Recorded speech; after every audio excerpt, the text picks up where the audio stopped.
Cowboys Minicamp from our boy Brian Broaddus, who joined us yesterday from DallasCowboys.com. And here are the notes from the former NFL scout. After 2 days of struggles, we saw a better effort yesterday from the Cowboys offense. Tremendous throw by Dak Prescott to find Allen Hurns on a back shoulder fade. It brings up some bad Dez Bryant memories.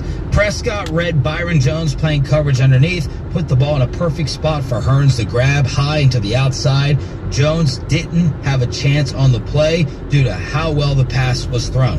It was a good day for Rico Gathers catching the ball. Hasn't had many opportunities, took advantage of the ones he got Thursday. Had a snap where he worked inside on Chris Covington, the 6th-round pick from Indiana. I believe he was a 6th-rounder.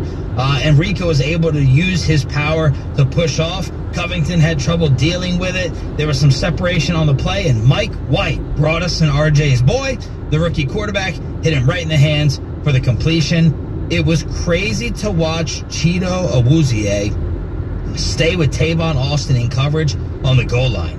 Austin must have darted 5 different directions trying to shake Cheeto, but he couldn't do it. The overall coverage was so good that Dak was forced to pull the ball down and try to score on his own.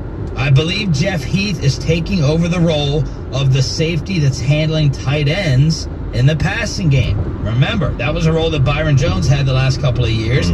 Heath did a nice job of staying with Blake Jarwin in the red zone. Dak could not fit the ball into him due to that coverage. And finally, Michael Gallup of the Dallas Cowboys continues to find ways to separate in coverage. This time, he took Jordan Lewis across the field, had a good 3 yards on him, but Cooper Rush was too high and wide with the ball. It's a shame he missed it because it would have been a big game. Great practice recap from Broaddus. The headline really gets my juices flowing. Dak impresses on day 3 of minicamp. You know, it's really hard to figure. This is the difference between Broaddus and the rest of us. Like, he can watch minicamp and get 84 different little things out of it. We watch minicamp and like, oh wow, his shorts are really, really small. Yes, really small shorts on Michael Gallup. It's true, but he's also watching it. He wouldn't. Right.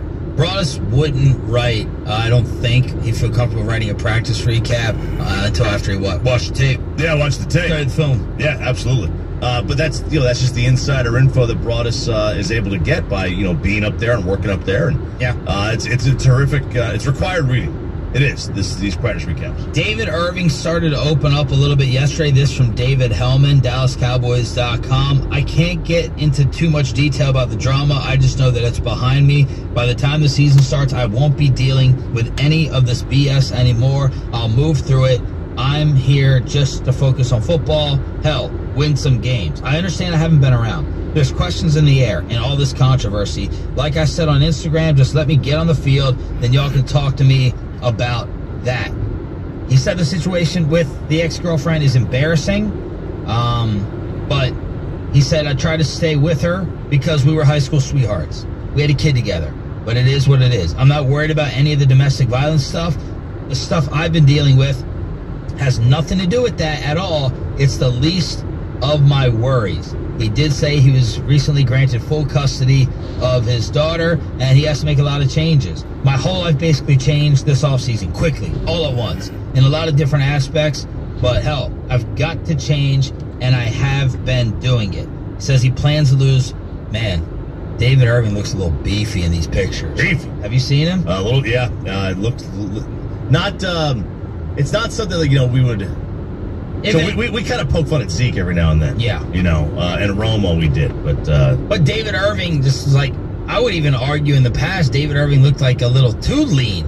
And if I didn't remember him being so lean, I would look at him and say, okay, that looks like a defensive tackle. That's a monster. Like, that's what you would expect.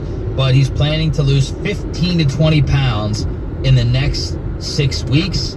And he says, I feel like I'm getting it all together. I know I should have been doing some things differently. It's been a tough OTAs and all this stuff, but I'm moving through it. I'm feeling better, much better.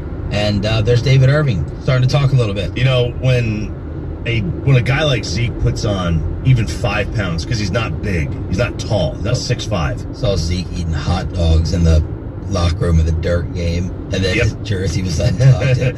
But you know, when he puts on 5 or 10, it's like when you and I put on 5 pounds, like it shows. When Roy puts on 5 pounds because he's so tall, yeah, nobody can pay attention. Nobody notices. I know. And it's the same thing with for Irving to kind of look at. He put on way more than Zeke did. His arms is what I noticed. Yes. All right, guys. I finally made it. It is Friday, June 15th. I finally made it to my vacation. It's been a long time coming. I've been waiting for this week since last year.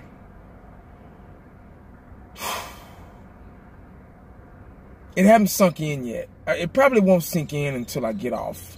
Right now, I still got to go in here and get the work day out the way. It probably won't sink in that I'm off until I'm driving home.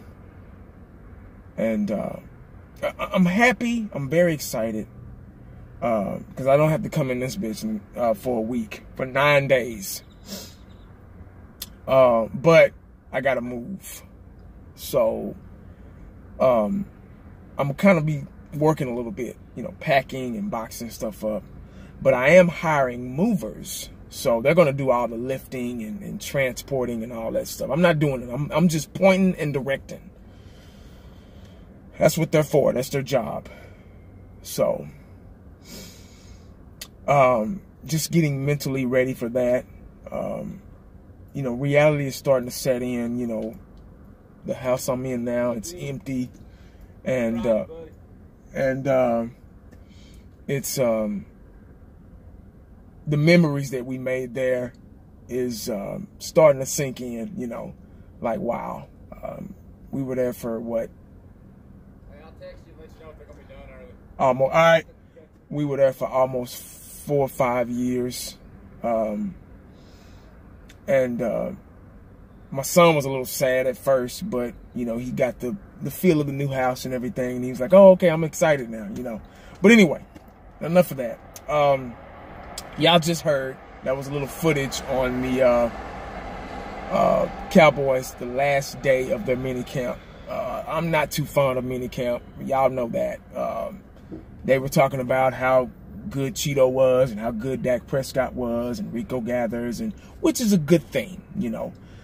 You like progression in any type of practice, mini camp type ordeal.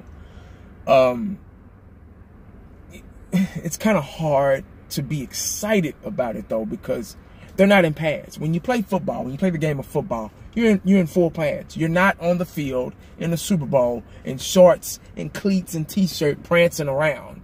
You're in full pads.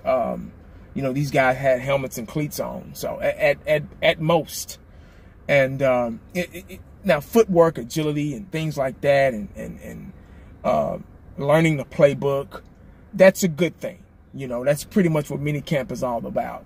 Just getting a feel for what the NFL is like for the rookies, and just getting a feel of playing against and with new teammates. And it's a camp. It's getting to know each other.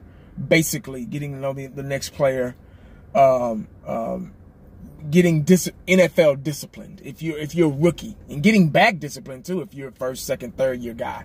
You know, because you've been off for a while, for some months. So, just kind of getting your feet wet, basically. We just heard some good things from Rico, which is what we've been saying: hard to stop, hard to guard, pretty much bully his way. Uses his basketball moves and post-up moves to get open and be unstoppable, which that's what we're looking for, a hybrid tight end. We need a hybrid tight end because that's what's in the NFL now. You know, Jason Witten was good, the best tight end we've ever had as a Dallas Cowboy. Will go in the Hall of Fame, but he was a safe tight end. What do you call it? 7 and 9 tight end, good for the first down. But Rico is a different type of breed of tight end. So we're kind of going to need that as long as he can stay healthy. You know, he has a problem staying healthy, so hopefully he can stay healthy and, you know, be that starting tight end for us. Just got to work on his blocking a little bit. But when you get the pads on, you'll be able to see all that. Cheeto, I didn't expect nothing too bad for him. I mean, he's a good cornerback. He should be starting. Dak Prescott looks like his accuracy is getting a little better. But, like I say, when you don't have full padded defensive linemen coming at you, you know, ready to knock your head off, it's easy to be accurate. You know, when you have time, you're accurate. You have the time to find somebody, make those good decisions, and put that ball in the right spot, and be accurate. So, but that's all I got, man. It's really nothing. Y'all just heard it. They did all the talking for me. It's minicamp. I'm glad it's over. I guess they get a little break, and then when they come back, it'll be training camp. It'll be full pads. It'll be time to put the women and children to bed and go looking for dinner, if you know what I mean. But that's all I got, guys, man. Happy Friday. Hope y'all have a good one. It's the weekend. My vacation is here. Make sure y'all stay cowboyed up, man, because you never know what the day is going to bring you. I'm out.